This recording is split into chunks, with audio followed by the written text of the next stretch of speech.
भारत तिब्बत सीमा police यानी ITBP की स्थापना 1962 में हुई थी। तब से लेकर अब तक आईटीबीपी ने हर मुश्किल मोर्चे पे अपने संकल्प, निष्ठा और पराक्रम को साबित किया है।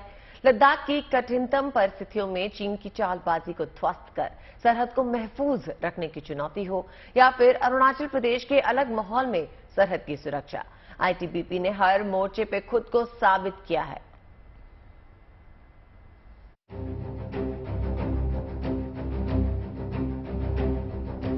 आईटीबीपी सभी सीएपीएफ्स में सबसे दुर्गम क्षेत्र में काम करने वाला हमारा सुरक्षा बल है।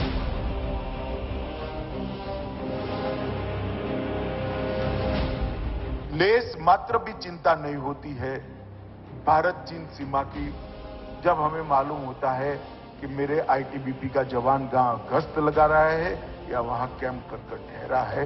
किसी की मजाल नहीं है कि भारत की 1 इंच जमीन का भी अतिक्रमण वो कर पाए।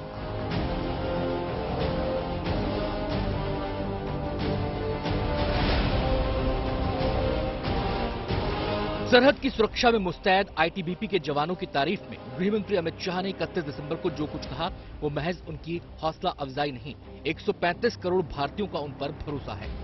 शौर्य, दृढ़ता और कर्मनिष्ठा की मिसाल है भारत तिब्बत सीमा पुलिस के रणबांकुरे।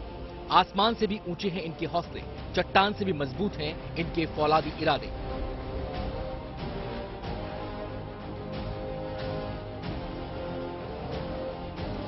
-40 डिग्री के तापमान में देश की सुरक्षा में मुस्तैद आईटीबीपी के जाबाजों का ये वो जज्बा है जो उन्हें हिमवीर बनाता है। ये जोश उस जिद का है जिसने चीन की अकड़ को जवाब दिया है। चाहे इलाका कितना भी कठिन हो, परिस्थितियां कितनी भी विषम हो, मौसम कितना भी कठिन हो, चाहे सामना कितने भी शक्तिशाली दुश्मन से हो, आईटीबीपी के जवानों का जोश हमेशा हाई रहता है। 1962 में अस्तित्व में आने के बाद से ही हिंदुस्तान की सतत प्रहरी है आईटीबीपी। लद्दाख से लेकर अरुणाचल तक 3488 किलोमीटर लंबी सरहद पर हर वक्त चौकस रहते हैं। इस बर्फीली वादी में हर पल चौकन्ने रहते हैं हिंदुस्तान के हिमवीर। शुरुआत में आईटीबीपी के पास लद्दाख, उत्तराखंड और हिमाचल से लगती चीन सीमा का जिम्मा था, लेकिन करगिल युद्ध के बाद से इसकी भूमिका और अहम हो गई है। 2004 से सिक्किम और अरुणाचल से लगती सीमाओं की सुरक्षा का जिम्मा भी आईटीबीपी को दे दिया गया। सीमा पर दुश्मन कब कहां मूवमेंट कर दे इसका कोई अंदाजा नहीं रहता, जिस वजह से आईटीबीपी के जवानों को ऐसी ट्रेनिंग दी जाती है कि वो 24 घंटे और 365 दिन खुद को तैयार रखते हैं। भारत चीन सीमा पर लगातार चीनी सैनिकों के साथ भारतीय सैनिकों के विवाद होते रहते हैं। चीनी सैनिक अक्सर भारत की सीमा में घुसते रहते हैं और ऐसी कोशिश करते हैं कि भारतीय सैनिकों को उकसाया जा सके, लेकिन भारतीय सेना ने भी अब आने वाले समय में अपनी स्ट्रेटेजी बदली है और चीनी सैनिकों को बिना हथियार उठाए किस तरीके से मुंह तोड़ जवाब देना है, हर तरह की ट्रेनिंग यहां पर हो रही है।